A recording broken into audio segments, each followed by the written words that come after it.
मैं Irfan Hussain Rizwan Hussain Qadri inter college से। आज हम कक्षा 12 का भौतिक विज्ञान का पहला चैप्टर पढ़ेंगे, जिसका नाम है स्थिर वैद्युत आवेश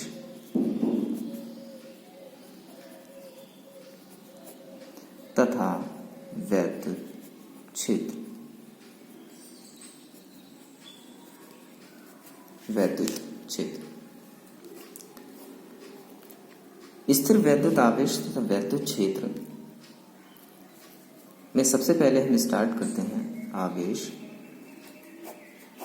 आवेश यानी कि किसी वस्तु को दिया गया चार्ज। आवेश क्या है, इसके लिए बस एक छोटा सा उदाहरण है कि यदि हम अपने बालों में पेन को रगड़ते हैं तो बाल उस पेन की तरफ को आकर्षित होना प्रारंभ हो जाते हैं। यानी कि बालों में पेन को रगड़ने से बालों और पेन के बीच में एक ऐसा गुण पैदा हो गया जिसकी वजह से बाल पेन की तरफ को आकर्षित होते हैं। तब हम कहते हैं कि वो वस्तु आवेशित हो गई।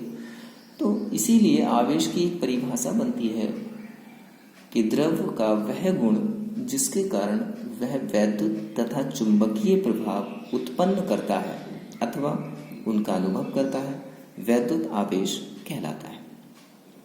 किसी भी वस्तु पर वैद्युत आवेश या किसी भी वस्तु पर आवेश इलेक्ट्रॉनों पर निर्भर करता है। तो सबसे पहले हम इलेक्ट्रॉन के बारे में थोड़ा सा पढ़ेंगे कि इलेक्ट्रॉन का आवेश कितना होता है। इलेक्ट्रॉन का आवेश होता है 1.6 × 10⁻⁻19 कूलम। इसकी खोज सबसे पहले थेल्स नामक वैज्ञानिक ने की थी। आवेश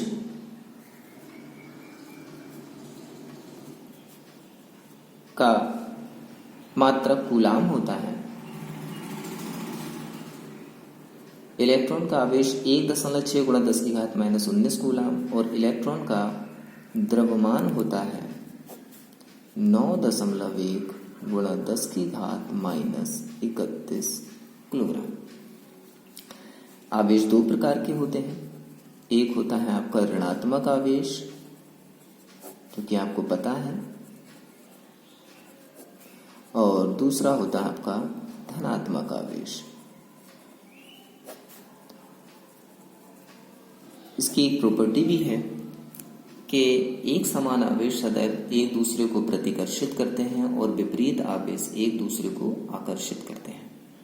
समान आवेश यानी कि अगर प्लस प्लस हैं तो वो एक दूसरे को प्रतिकर्षित करेंगे, यानी कि दूर दूर हटाएंगे, और अगर विपरीत आवेश है, जैसे कि एक धनात्मक है दूसरा ऋणात्मक है, तो सदैव वो एक दूसरे को पास लाएंगे, एक दूसरे को आकर्षित करेंगे। ठीक है। इसके बाद हम एक चीज पढ़ेंगे, क्वांटमीकरण का सिद्धांत। क्वांटमीकरण का सिद्धांत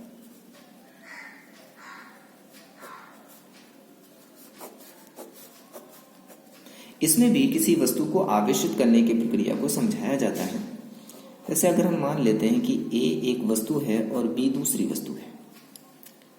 यदि हम इस वस्तु को बाहर से एक इलेक्ट्रॉन देते हैं, अगर हम इसको एक इलेक्ट्रॉन देते हैं तब इस पर माइनस का आवेश बढ़ जाएगा। तब वस्तु A का आवेश हो जाएगा माइनस का आवेश होगा। एक इलेक्ट्रॉन आपने दिया और एक इलेक्ट्रॉन का आवेश।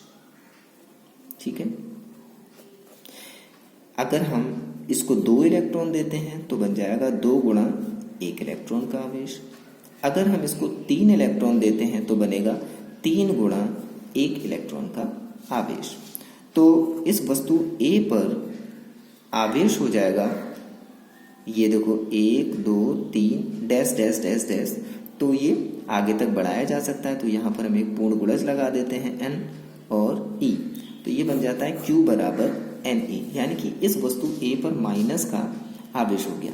उसी प्रकार दूसरी वस्तु, अगर हम यहाँ से एक इलेक्ट्रॉन का त्याग करते हैं, यानी कि इलेक्ट्रॉन को स्थानांतरित करते हैं दूसरी जगह तब या दूसरी वस्तु के लिए, तब इसके आवेश हो जाएगा धनात्मक, क्योंकि इलेक्ट्रॉन यहां से त्याग कर रहा है, तो इसका आवेश हो जाएगा Q बराबर धनात्मक आवेश 1 गुणा 1 इलेक्ट्रॉन का आवेश। इसी प्रकार अगर हम 2 इलेक्ट्रॉन को त्याग करते हैं 2 गुणा 1 इलेक्ट्रॉन का आवेश। इसी प्रकार अगर हम 3 का करते हैं तो 3 गुणा 1 इलेक्ट्रॉन का आवेश। तो हमारे पास Q भी बराबर आ जाएगा, इसका पूर्ण गुणज बना देंगे N इंटू E। अब तो क्वांटमीकरण का सिद्धांत क्या हुआ, यानी कि किसी भी वस्तु को आवेश, किसी वस्तु का जो आवेश है वो इलेक्ट्रॉन पर निर्भर कर रहा है और किसी वस्तु को इलेक्ट्रॉन 1, 2, 3 डैश डैश पूर्ण संख्याओं के रूप में ही स्थानांतरित किया जा सकता है, आधा आधा पौना के रूप में नहीं किया जा सकता। तो क्वांटमीकरण का सिद्धांत बन जाता है कि किसी वस्तु का आवेश इलेक्ट्रॉन का पूर्ण गुणज होता है। जैसे कि हम यहाँ पर देख रहे हैं कि वस्तु A पर जो आवेश है वो इलेक्ट्रॉन का n गुना के बराबर है, यानी कि A वस्तु का आवेश इलेक्ट्रॉन के n गुना के बराबर है। हालांकि आपने उसको इलेक्ट्रॉन दिए हैं इसलिए उस पर ऋणात्मक आ गया, और अगर इलेक्ट्रॉन त्यागा है तो उस पर धनात्मक आ गया। तो यही क्वांटमीकरण का सिद्धांत कहलाता है। तो क्वांटमीकरण का सिद्धांत क्या हुआ, किसी वस्तु का आवेश इलेक्ट्रॉन का पूर्ण गुणज होता है। उसके बाद में एक हेडिंग और आती है, द्रव्यमान परिवर्तन, क्योंकि इसके साथ साथ इसे भी पढ़ लिया जाए। द्रव्यमान परिवर्तन क्या होता है, ये भी इलेक्ट्रॉनों पर ही निर्भर है।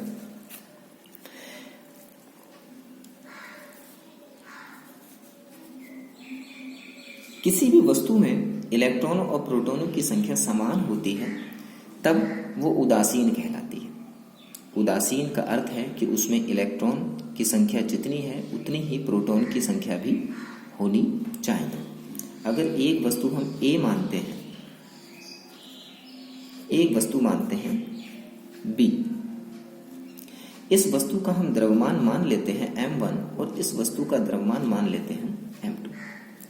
अगर इस वस्तु को आप बाहर से एक इलेक्ट्रॉन देते हैं, जब आप इस वस्तु को बाहर से एक इलेक्ट्रॉन देते हैं तब चूंकि यहाँ पर इलेक्ट्रॉनों की संख्या में वृद्धि होगी, इलेक्ट्रॉन का जो द्रव्यमान होता है वो ऊपर बता दिया है कि 9.1 गुणा 10⁻31 किलोग्राम होता है।